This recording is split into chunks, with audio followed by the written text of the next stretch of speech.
Hello, everyone, and welcome to the Purpose Summit. I'm Sue Erda. I'm your host for this event. And as you know, I've been saying this, I am so honored and grateful to be a part of this, to be able to introduce to you these amazing women who are the co-authors of the upcoming book, Women Living on Purpose. And I love this because I get to hear directly from them. I get to learn so much from each of them. And I'm always inspired. I take 1 or 20 things from each of these interviews, and it's just so great. And I know that you will do that too, because if you're listening, you are on your own journey of purpose. In some way, you're trying to clarify your purpose or find your purpose or live more on purpose, whatever that is for you. And you are in the right place because you're going to get some great information from these women on this summit. So thanks for being here. Now, today I get to talk to Lois Winters. So I'm going to read a brief introduction of Lois, and then we'll start talking with her. Lois Winters became an equine-assisted learning facilitator after years in the business world and knew instantly that this was where she was meant to contribute. She is also a natural caregiver, being her husband's home hemodialysis assistant, caring for their horses and dogs, as well as helping at the care home where she does the bookkeeping.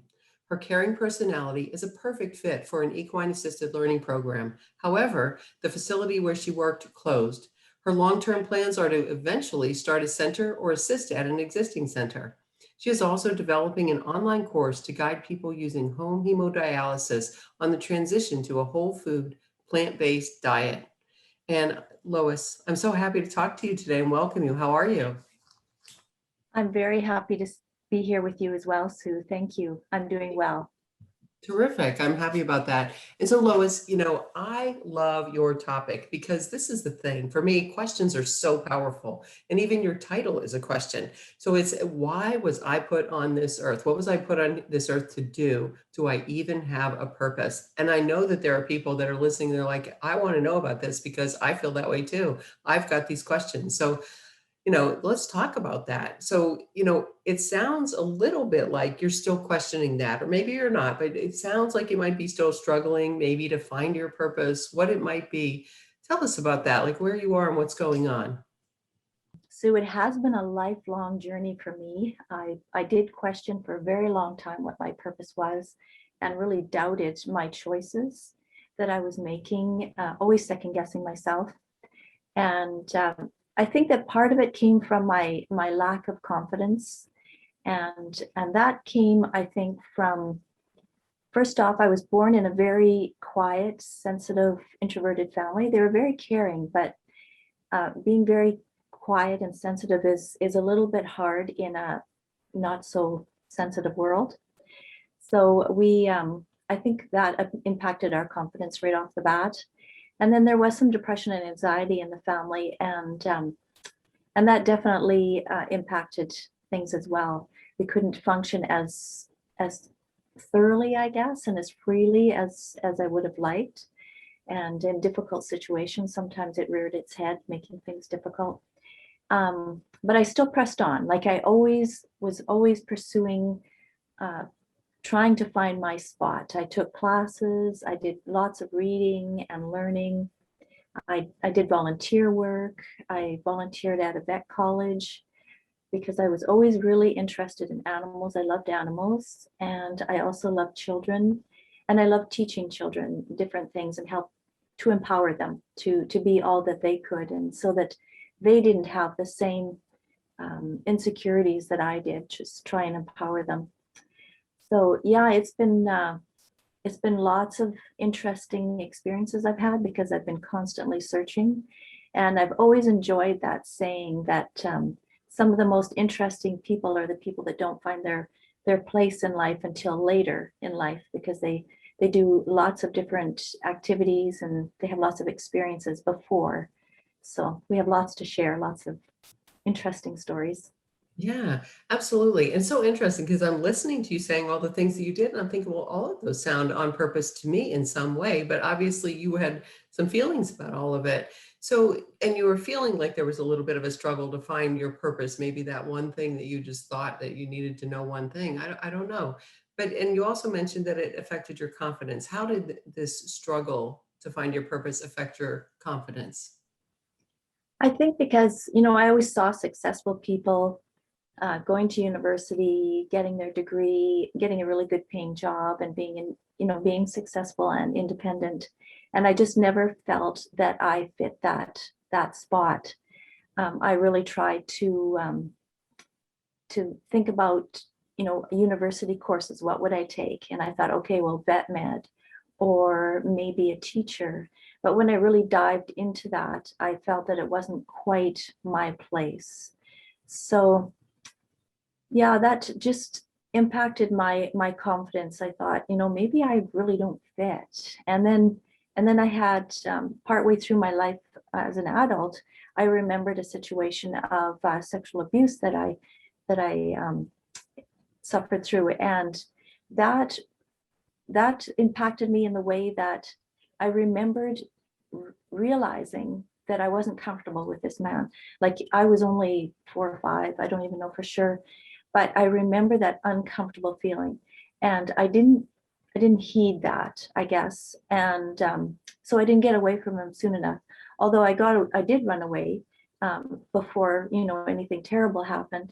So I do really give myself credit for that. But I did feel I was hard on myself for not getting out of that situation, I guess. And then later, once I got married, I was married for quite some time. And then my husband, he was an alcoholic when we got married.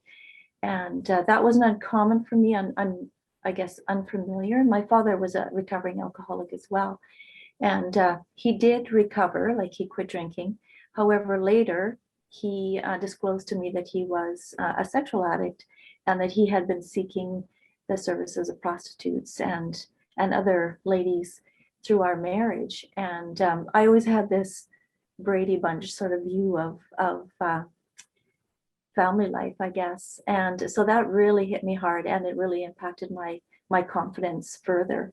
So I went through a pretty tough time and really questioned everything, but it gave me a bit of a kick in the pants to really figure out who I was and find a way to be more independent.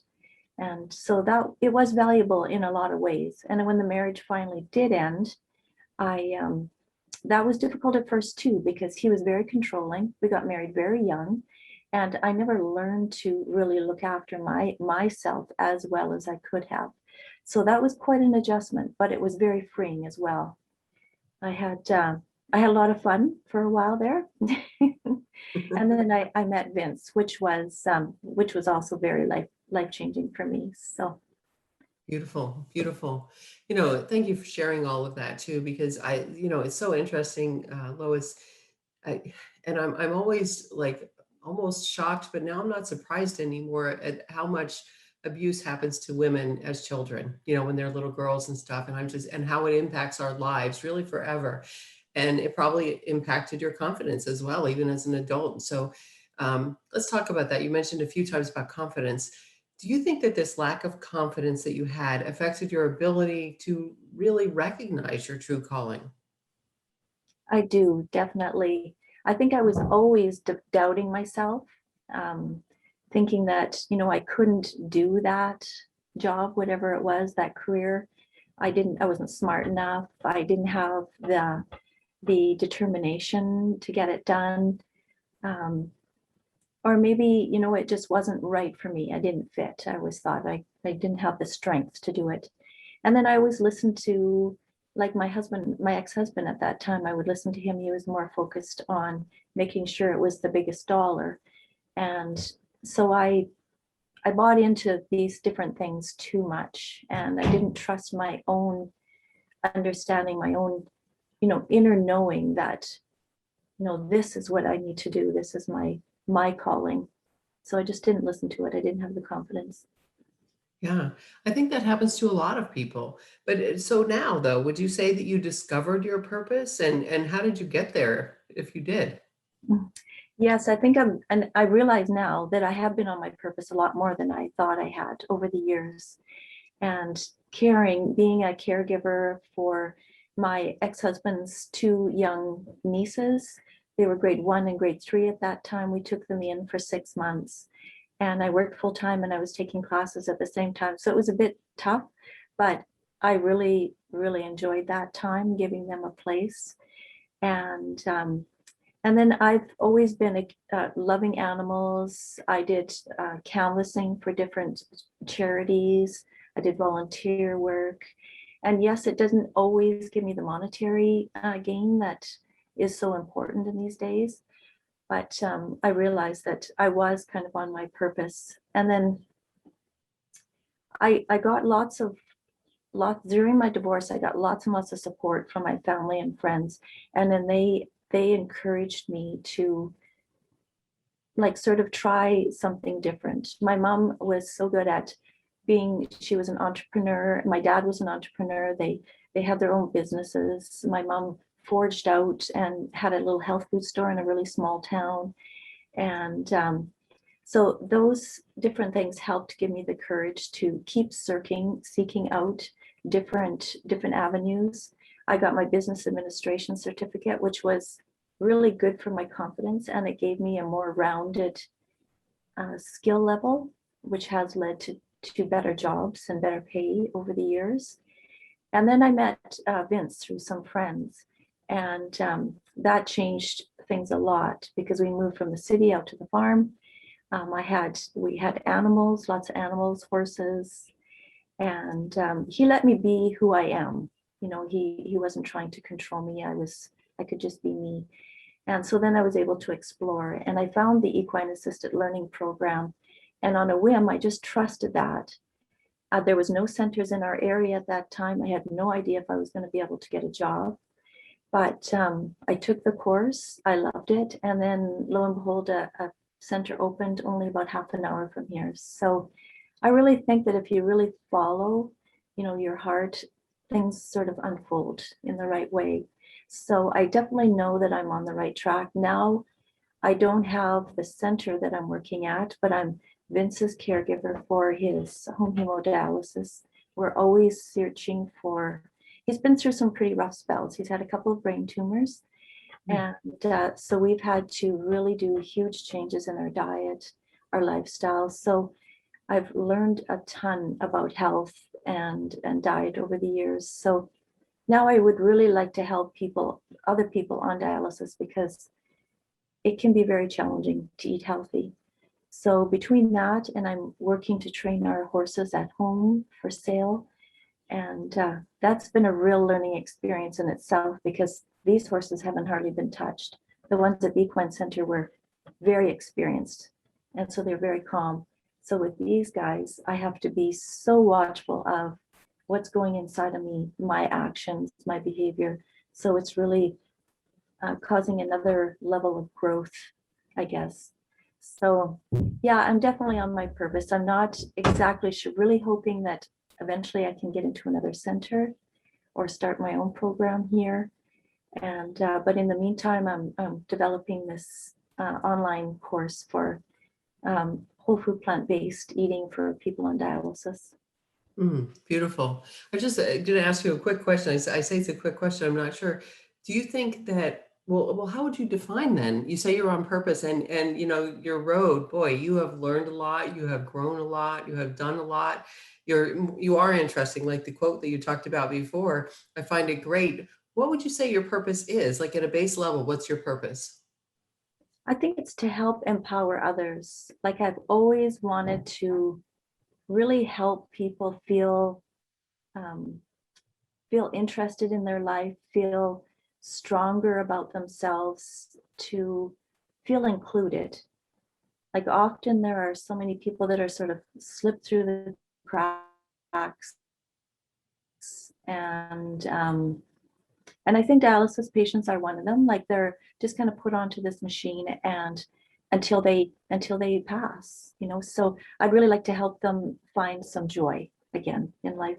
And if that's through feeling better, through eating healthier, um, that's, and I'm definitely going to incorporate in this program some um, mind thought, like a way of thinking and that sort of thing into my course as well, to just help people have a little happier view on life.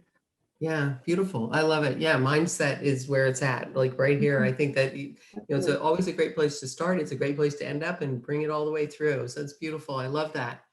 So for anybody that's on the call with us listening and watching this video, and they're struggling to find their own purpose or their own calling, what would be some guidance that you can offer them? Oh, that's a good question. I think first and foremost is really listen to your own inner voice. Don't let anything else come in, like the media, the society, your friends, family. Just go with what's really in your heart, and um, and maybe what you loved as a child. Like for me, I've ended up going back to like animals and kids and teaching. Like that was the equine center was the perfect job for me. It was all three of those things.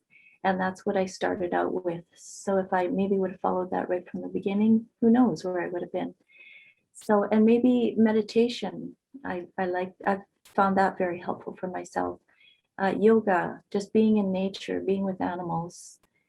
Enjoy the journey. That's the big thing. Like I really wish I wouldn't have had so much pressure on myself all the time. Like it was seemed so, I was always striving. So um, I didn't always let it flow. And I think it's really important to just, take the pressure off, enjoy the journey, give yourself some grace. Encourage yourself like you would a good friend. Beautiful. That's so true because we are so much harder on ourselves than we are on anybody else. I think just generally. So that's great. And I love that you said give yourself some grace. That is such an important thing to do. So that's great. Lois, thank you so much. I really appreciate you. I love this information that you've shared, especially sharing your own struggle with your journey, to finding your purpose and living on purpose. I really do appreciate that. And I love your story in the book too. I know that the listeners will love reading that as well. So thanks for that. And I know that there are people listening or watching right now that would like to reach out to you afterwards. How can they connect with you? Well, I have a couple of Facebook pages where I like to share like our whole food plant-based eating for our whole food plant-based meals for people on home hemodialysis. I have a Facebook page on there, and I am sharing recipes and different tips on there. And then I also have one for the horses where I do a lot of little cute videos of the horses and what they're teaching me. And that one is Horses for Work, Play, and Healing. So they're certainly welcome to come and check those out if they just want a little entertainment or some videos or some information. And then if you want more in-depth information on something, feel free to email me at vldennis@Baudou, which is BAUDOUX.ca. Awesome. Lois, thank you so much. I really do appreciate you and this information you shared. You're really a gift to us. Well, thank you very much, Sue. I'm just so thrilled to be here and to be able to share.